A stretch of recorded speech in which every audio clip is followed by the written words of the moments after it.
So, Professor Dekel, tell us how exactly this antibody conjugate works.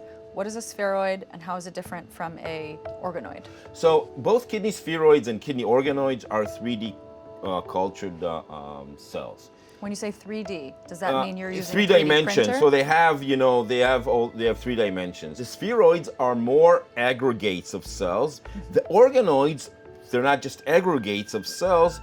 They retain polarity. They have specific structures in vitro that we can see. You know, there's a luminal side to the cell. There's a peritubular side to the cell. So polarity means that they not only retain the molecular characteristics of the in vivo kidney stem cell, but they also really under the microscope look like what we see in our kidneys. So, if you want to model also structure and not just genes, organoid would be preferable. For disease modeling, I think organoids are better because they also retain the structure that we see in vivo, and then you can really analyze not only the genes but also the structure, which is very important for disease analysis. Right. You use spheroids or organoids, depending on the scientific question you raise in the lab.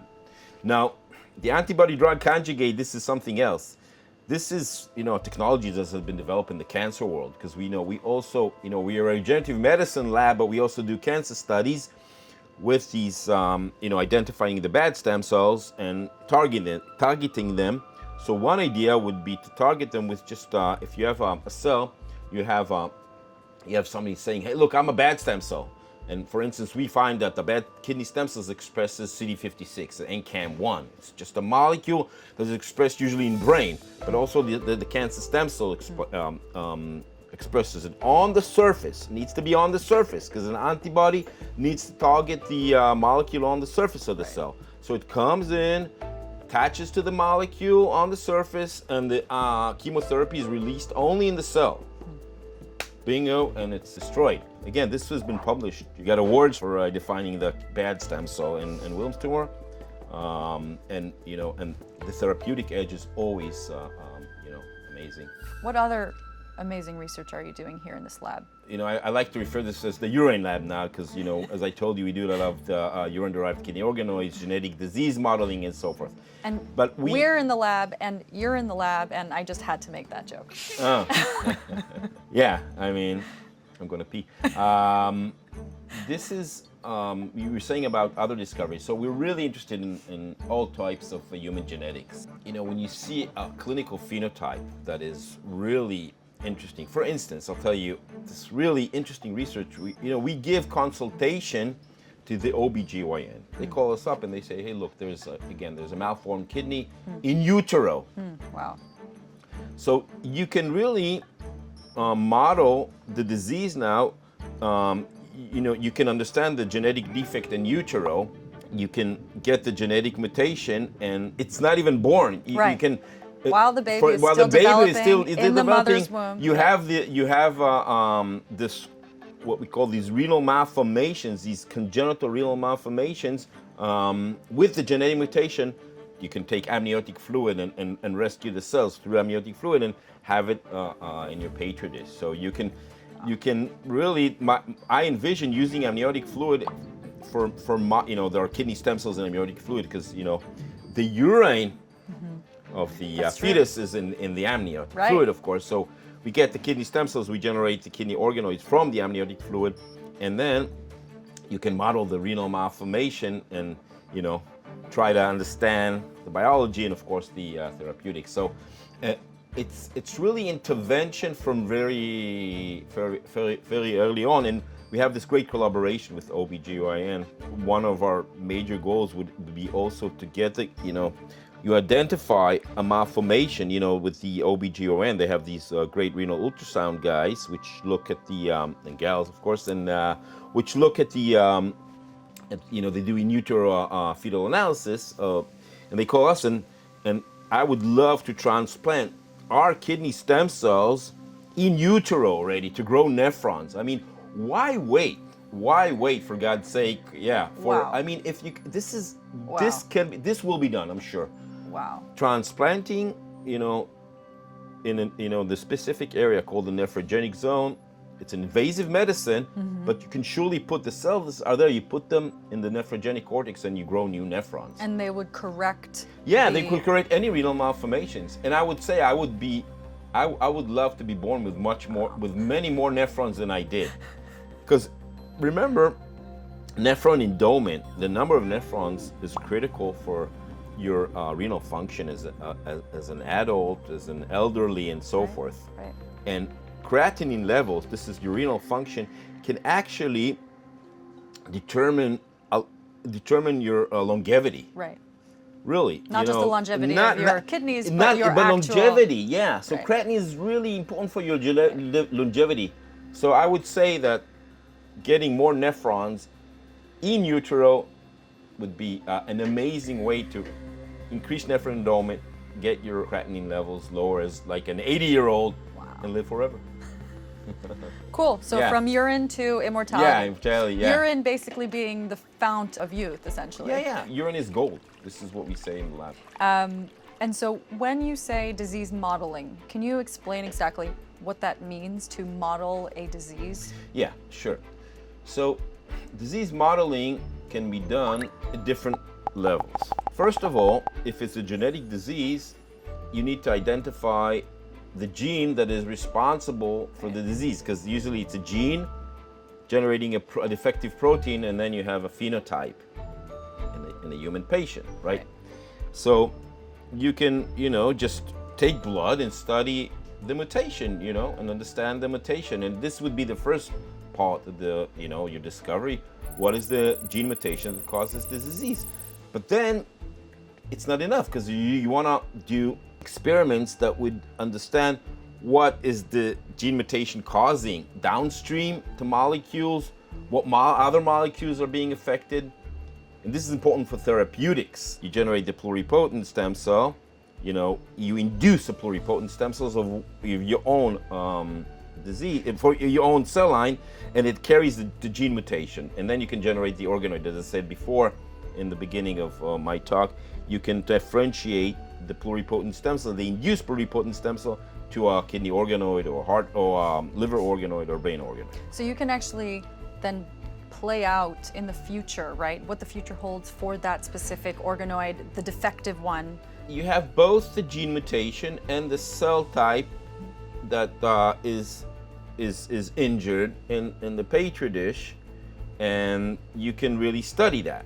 That would be, as I said, with induced pluripotent stem cells, and this would be your own, because if you use human embryonic stem cells, this is after the fertilization of the egg and the blastocyst, what I said in the beginning, these are universal cell lines. I mean, they're not yours, but you can really generate pluripotent stem cell, an induced pluripotent stem cell, this would be yours, and then you generate a kidney organoid, for instance, and you have both the gene and the lineages where the disease resides, the cell lineages. You do transcriptomics, you do a global gene analysis, you do proteomics, you do every omics there is. There's proteomics, and then you metabolomics, and you really understand what genes are being modulated and what proteins and what metabolites are being modulated by the gene mutation.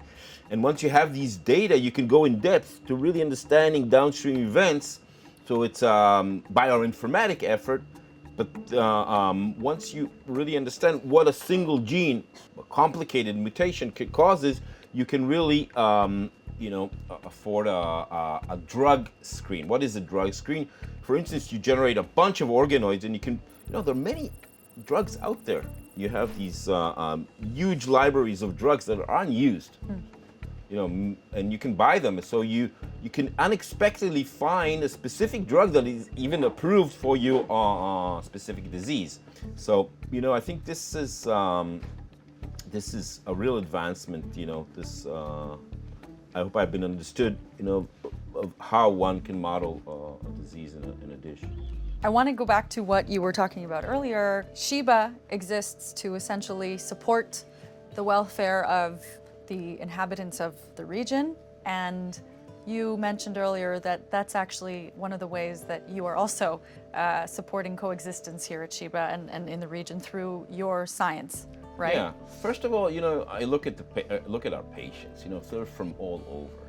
This is really from all ethnic groups, from all populations.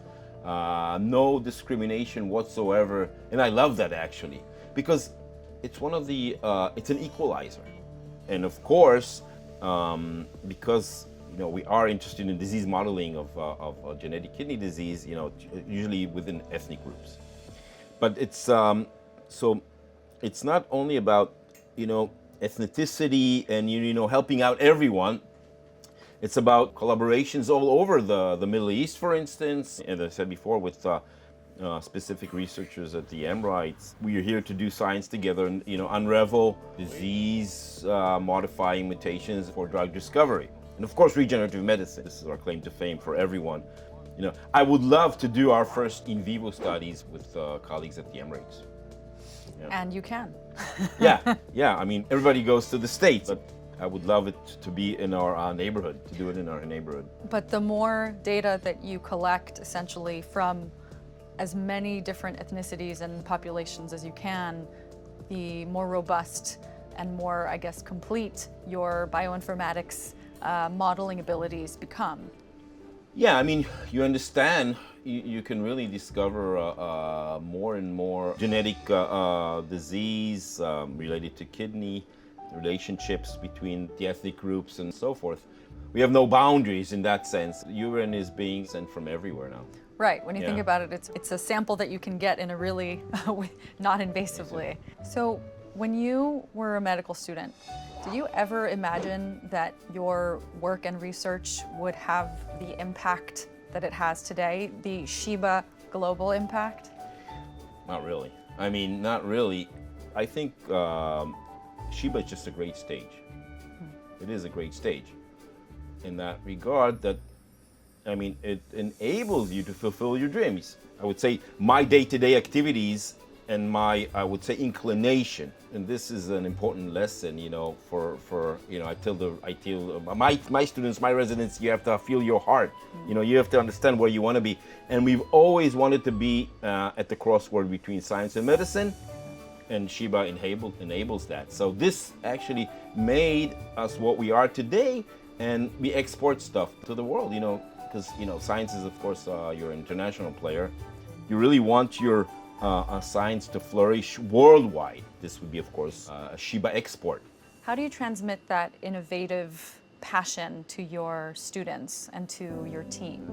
Well, this is a great question, because I've been so lucky to work with these amazing individuals over the year. Students, postdocs, MDs, PhDs. They're, my PhDs are also already professors, at the university, and they're senior lecturers, and they're lecturers, and they're, this is the progeny. You enter here, you get the innovative spirit. Answering is important, but you learn how to ask questions. So it's been so fulfilling to see these young individuals grow and make such great careers. You feel like a parent in that way. Right. And you are the father of your research as well. You really touch on this great point of innovation. Biotech is so expensive. It's really so expensive, and bio is expensive. You really need machines, but again, the human resource is the most important, and we're lucky to have such smart young people that come to the lab. This innovation or asking questions environment that I pursue, and we're very liberal in that sense. The environment here is terrific. I mean, the relationships have been terrific over the years with the young people, and Gordon, a student of mine, have just started a lab across the corridor. And Naomi is coming back from Cincinnati. She will be starting a lab. And Asaf has a lab downstairs. So these are Sheba doctors. In your innovation, what is your scientific innovation process that requires some level of creativity? Yeah, I mean, it's interesting. This is, I call this the left part, the left part and the right part of the brain. So you need to be, and you need to be a bit of an artist. This is interesting. I think that the questions come from this sort of an artistic look at life.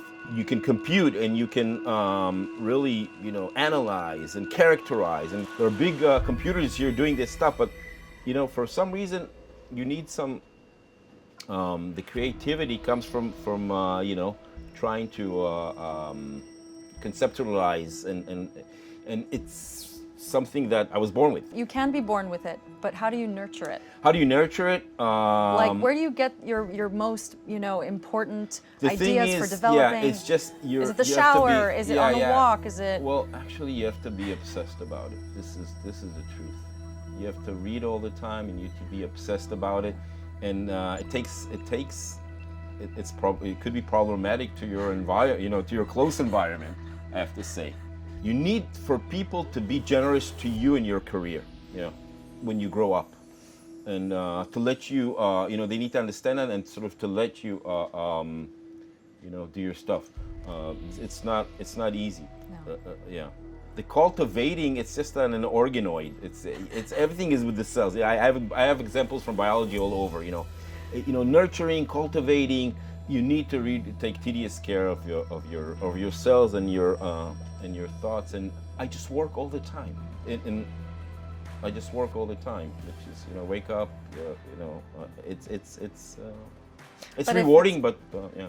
But is it really work though? No, it's not work, but it comes from, again, from sitting and you know, repeatedly thinking about issues that arise in the lab, and of course going after your curiosity. Look, we're analyzing Ewing sarcoma now. You know, Ewing sarcoma is a pediatric bone tumor. I'm not a hemato-oncologist, and I don't know a lot about bone tumors. Nevertheless, our research from Wilms tumor, from pediatric kidney cancer, took us to other types of cancers, which follow similar characteristics and similar patterns of thought.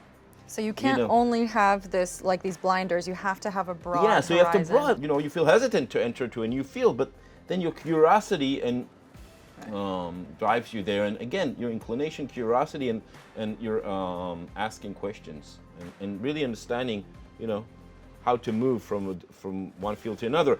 But I have to tell you, the results are great. And we might, you know, we're going to publish a big paper now on Ewing sarcoma. It might be really relevant to patients with Ewing sarcoma. I hope so.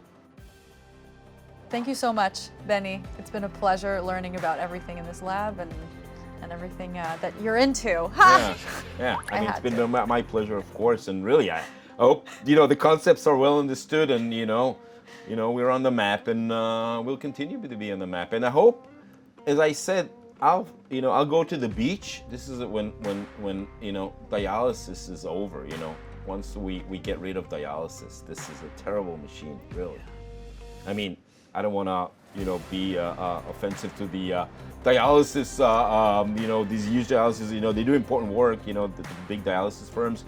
But we need to find ways to really eliminate dialysis, and well, then we can maybe, you know, there's good beaches in Tel Aviv, and I can rest. We hope that you get to rest soon. So for all of us, for the entire world, thank you. Thank you.